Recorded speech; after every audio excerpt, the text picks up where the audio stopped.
Hello दोस्तों, इस प्यार को क्या नाम दूँ। स्टार प्लस के मोस्ट पॉपुलर शो में आपको दिखाया जाएगा अदिति जो होती हैं वो आराम से अपने कमरे में किसी से फ़ोन पे बात कर रही होती हैं कि तभी आस्था जो होती हैं वो कैमरे को लेकर उनके रूम में जाती हैं। वहाँ पर आप देखेंगे श्लोक जो होते हैं वो अपने भाई से बात कर रहे होते हैं। उनके भाई जो होते हैं वो पूछते हैं, कहते हैं कि क्या तुम्हें बिल्कुल भी डर नहीं लग रहा कि तुम्हें 1 या 2 दिन बाद आस्था जो है वो छोड़ के चली जाएगी। उधर आस्था और अदिति में दोनों में झगड़ा हो जाता है। अदिति जो होती हैं वो आस्था के हाथ से उस कैमरे को छीन लेती है जिसमें उनके खिलाफ सबूत होता है और उसकी जो चिप होती है उसको डिस्ट्रॉयड कर देती हैं। आस्था जो होती है वो चिल्लाने लगती हैं। एकाएक करके सभी परिवार वाले वहीं पर आ जाते हैं और आके कहते हैं कि आस्था तुम्हारी हिम्मत कैसे हुई अदिति को हाथ लगाने की, क्योंकि अंजलि के सामने अदिति पर आस्था जो होती है वो हाथ उठाने वाली होती है। हालांकि वो एक थप्पड़ कमरे में लगा देती है और फिर सभी को बताती है, कहती है कि देखो अदिति ने, अगर मैं और श्लोक मर जाते तो उसकी वजह सिर्फ और सिर्फ अदिति होती। अदिति जो होती है वो ड्रामा कर रही होती है, रो रो के कहती है कि आंटी पता नहीं आस्था को क्या हो गया, मैंने तो इसे अपनी छोटी बहन माना था, बड़ी बहन माना था, लेकिन ये तो पता नहीं मेरे साथ क्या कर रही है। आस्था कहती है कि अच्छा मैं कर रही हूँ, तुम बताओ तुम हमारे साथ क्या कर रही हो, तुमने क्यों हमारी गाड़ी के जो ब्रेक था उसको फेल किया था और क्यों तुमने हमें हॉर्स राइडिंग की गलत राइडिंग पर बैठने दिया। लेकिन सभी जो होते हैं परिवार वाले चुप रहते हैं। बस अदिति और आस्था जो होते हैं वही बोले जा रहे होते हैं। अंजलि जो होती है बार बार यही कहती है कि आस्था चुप करो, आस्था चुप करो, लेकिन आस्था चुप होने वाली नहीं है। वो कहती है कि अगर तुम्हें किसी चीज़ का कोई डर नहीं था तो तुमने इसकी चिप क्यों निकाली, क्यों तोड़ी उसकी चिप। उधर आप देखेंगे जो ज्योति आई होती हैं वो उस लड़के के बारे में कुछ फीलिंग करने लगती हैं, कुछ होने लगता है सिद्धार्थ के बारे में उनके मन में, क्योंकि वो सिद्धार्थ की आदत को देखकर बहुत ज़्यादा खुश होती हैं। कहती है कि इतना अच्छा लड़का काश मुझे मिल जाता, कम से कम अभय से तो बहुत अच्छा है ना, अब मैं उस नर्क में कभी वापस नहीं जाऊँगी।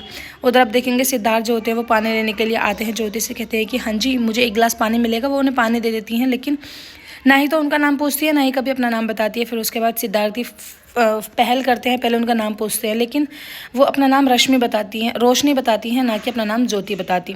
श्लोक जो होते हैं उन्हें बहुत तेज़ी से गुस्सा आ रहा होता है, लेकिन वो सभी के सामने कुछ नहीं बोलते। वो नहीं चाहते कि सबके सामने आस्था की बेइज्जती हो। अंजलि जो होती है वो कहती है कि अदिति बेटा तुम बताओ क्या हुआ।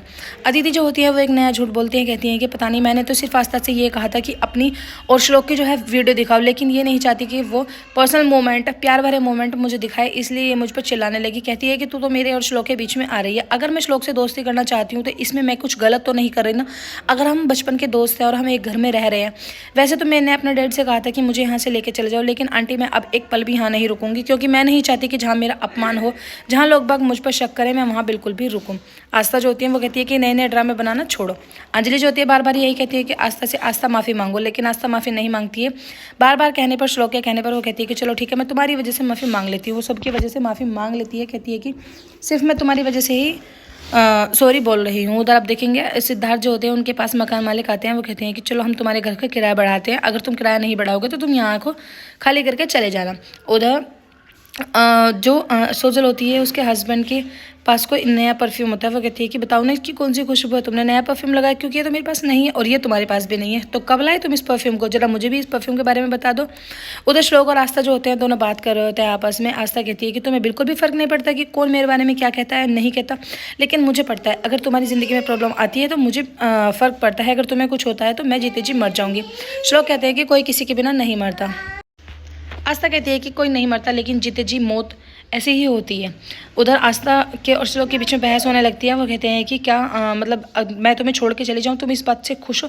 श्लोक जो होते हैं वो गुस्से में कहते हैं कि हाँ तुम चले जाओ, मुझे कोई फ़र्क नहीं पड़ता तुम्हारे यहाँ रहने या ना रहने से, मुझे इस चीज़ से कोई लेना देना नहीं है। आस्था की आंखों में भर भर के आंसू आ रहे होते हैं, लेकिन वो कुछ नहीं कहती है, फिर बिल्कुल एकदम चुप हो जाती है।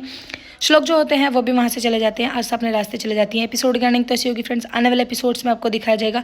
अदिति जो होती है किससे फ़ोन पे बात कर रही होती है और बहुत तेज़ी से घर की तरफ से निकल के जा रही होती है। आस्था को उसका पर्दाफाश करना होता है, इसलिए आस्था उसका पीछा करने लगती है, लेकिन अदिति इतनी चालाक होती है कि वो उसको देख लेती है कि वो कहाँ जा रही है। फिर उसके बाद अदिति अपना रास्ता चेंज कर देती है, ना कि आस्था को कोई भी अपना सबूत देती है। वीडियो अच्छे लगा लाइक करें, चैनल को सब्सक्राइब जरूर करें। Thank you.